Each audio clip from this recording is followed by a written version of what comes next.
Ken Christensen was inducted into the Army at Fort Devon, Massachusetts in December of 1942.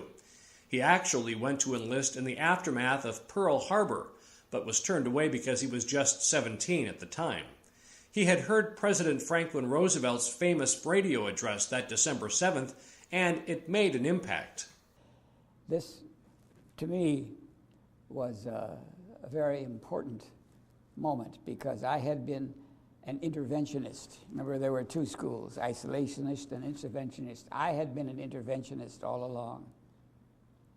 And I was 17 when this happened, and I knew that I had to go down and volunteer to put my life where my mouth had been all that time. And so I did at the age of 17. Somehow, I don't know, I was an only child, and somehow I managed to convince my mother to sign a letter saying, I thought that if you had permission of your parent, you could get into the Army at 17. So I went down there, and I can remember walking up and down in front of the recruiting office and finally getting up my courage. And there was a big old sergeant at the desk, and he was just pushing a whiskey bottle. This was after they were about ready to close, getting ready to close. And he says, Sonny, what do you want? And I said, I want to join the Army. He says, how old are you? And I said, well, I'm 17. He says, well, you have to go to the Navy. I can't take you. I didn't want to go to the Navy. We won't go into it for reasons bad. So I had a year of life given to me. Couldn't take me until I was 18. So suddenly I felt liberated. Christensen enlisted when he turned 18 and was assigned to the infantry in the 2nd Armored Division. After training at Fort Bragg, North Carolina, he was assigned to a replacement center in North Africa, where new soldiers were prepared for transfer to a regular unit.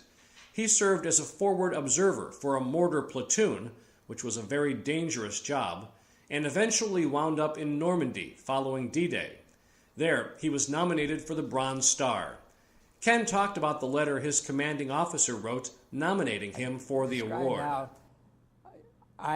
In many cases, if you're in broken country, if you're a forward observer, you go along with the first line of troops because that's the only way you can see anything. If there are hills or something, but it's flat land, and this was in the Normandy hedgerow country where you really couldn't see much. So I was going along with the first line of troops.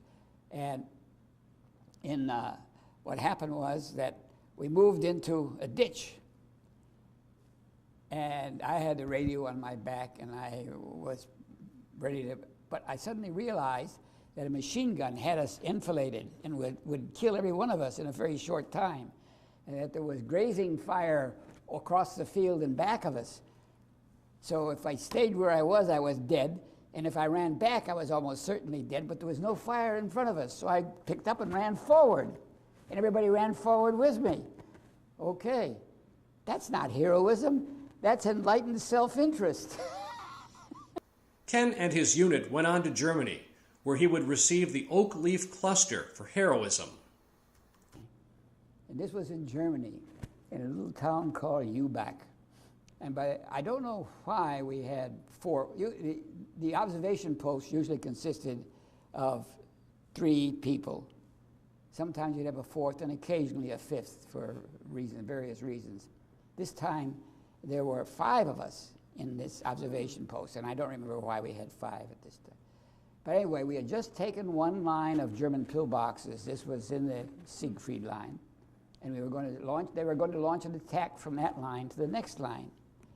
And there was this huge beet field between us and where we came, the town we were in of Übach. But we came in, and out ahead was this open beet field, and then finally you get to the pillboxes. And as we started across, and there was a coal spoil pile, because it was a coal mining district. Mm-hmm. And there's this huge beet field. We start across the beet field, and these 3 rounds come, and we think they're trying to shoot at the town, but they just missed, and they're short of the town. But of course, when the rounds came down, we hit the dirt, we got up.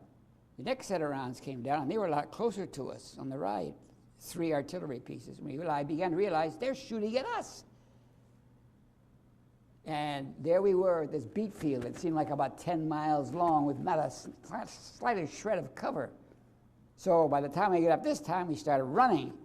And the next set of rounds came down, and it was just not too far away from the left, close enough so you can see the red flash when the shell goes off, and shrapnel was whistling over our heads. And they're getting what they call zeroed in on it. They were moving closer and closer to us, trying to figure out how they had to adjust to get to us. And then the next set of rounds that came down was just to our right and really threw stuff over us. And I was certain this is my last moment on earth, because the next set of rounds that comes down is going to be right on top of us.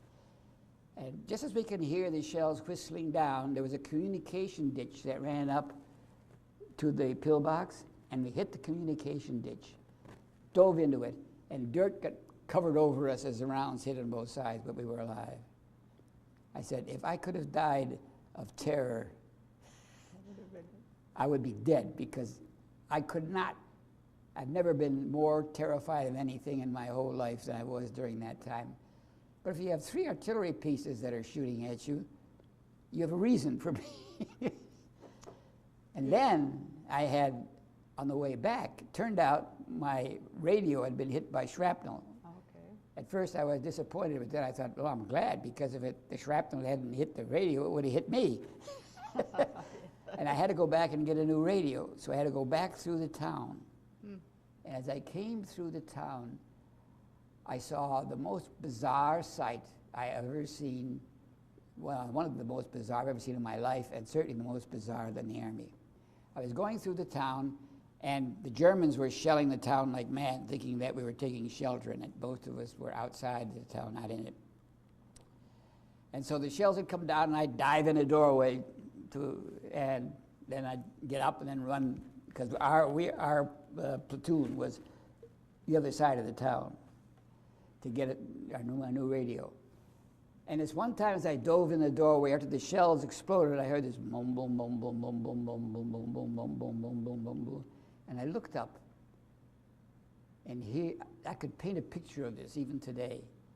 The floor was orange tile, the walls were white tile, and there was a little niche in one side of the wall, and in it was a statue of the Virgin Mary.